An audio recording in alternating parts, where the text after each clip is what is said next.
Hi, this is Sarah Bell from Bell's Breakthrough Leadership Coaching, and today for my leadership tune-up, I'm going to talk about the similarities between nursing and leadership.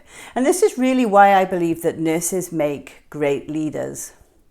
One of the things that stuck with me from nursing school was when I learned that the role of a nurse was really to help a patient live as a healthy and an active lifestyle as possible. For me to help them become as independent as they could be with their activities of daily living.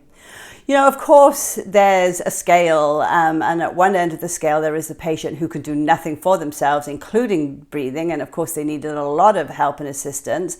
There were some patients who could do some or many things for themselves, and then there were those patients that became totally independent, even administering their own therapies.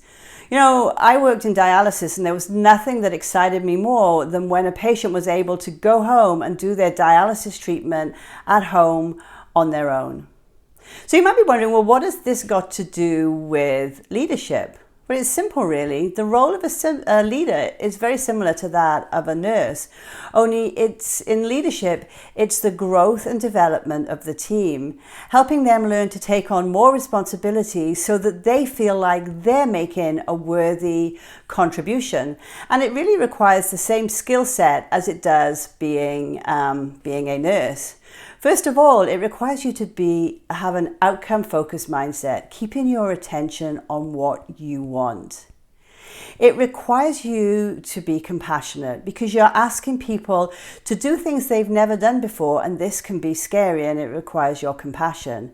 It requires you to be able to teach other people, and it requires patience and being able to hold back when you see somebody struggling, knowing that it's in the other person's best interest to learn how to figure things out for themselves. It requires you being committed to the growth and the learning of another person, and it requires you believing in other people, sometimes more than they even believe in themselves and their own ability. If you're interested in continuing your growth and development as a leader, you can start by just asking yourself this one question. What am I focusing my attention on? Am I focusing on problems and everything that can go wrong? Or am I focusing my attention on growing and developing and building a stronger team? This question is actually the first question from the 3 Vital Questions book written by David Emerald.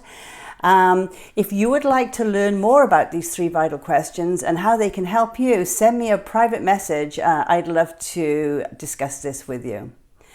Thanks for listening and have a wonderful week.